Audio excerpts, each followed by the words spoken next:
Have you ever been around a leader who doesn't look like a micromanager, but their behavior still creates tension the moment that they enter the room?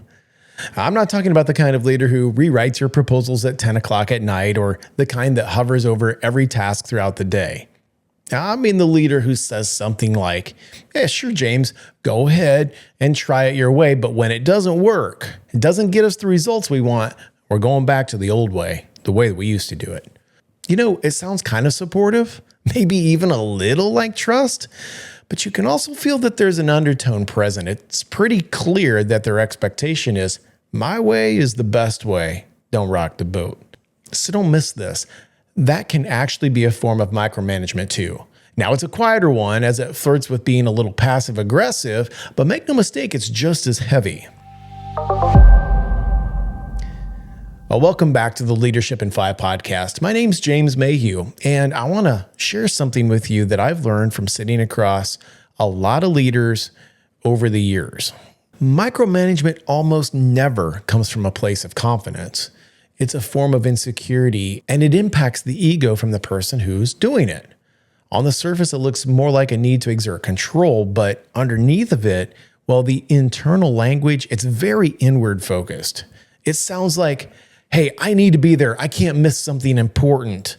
Or I can't afford for this to go wrong. I can't let them down. I can't disappoint them. I don't want to look weak. I don't want to look unprepared. I don't want to be seen as replaceable.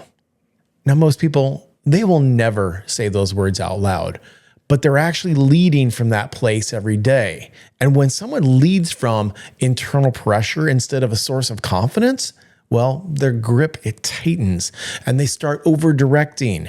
They start resetting expectations midstream. They hover without meaning to, and they create tension without really intending to cause harm. It's not that they don't trust others, it's more that they really don't trust themselves. And this is where your role as the leader of the company, you have to come in, not to be the critic, but to be the one who can bring dignity back into the room. Because if someone on your team is micromanaging, don't see them as the enemy or the combatant. Lean into the possibility that they're actually overwhelmed. They're unsure, and they're trying to prevent failure the only way they know how. So your job isn't to correct the behavior. You need to understand what caused it. In other words, your job is to be able to create an environment where that pressure doesn't have to sit on one person's shoulders.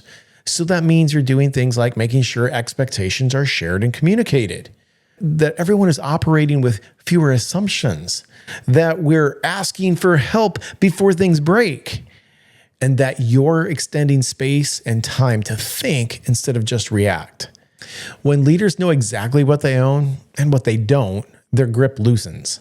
And when they know mistakes are part of growth, not a threat to their standing, their shoulders drop, they relax. And when they know you're not measuring their worth by a standard of perfection, they stop trying to control everything. Now, here's the part that's yours to own.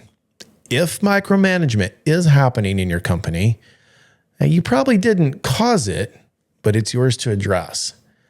Don't do it with blame, but with honesty through open conversation and presence. Because people don't become better leaders by being told they're suffocating the team. They become better leaders when someone dignifies what's underneath their behavior and helps them find a different way to lead. So here's the reflection question for you today. Who on your team is tightening their grip because they don't know they're allowed to breathe?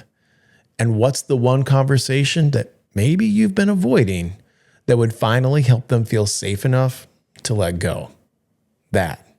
That's worth thinking about today.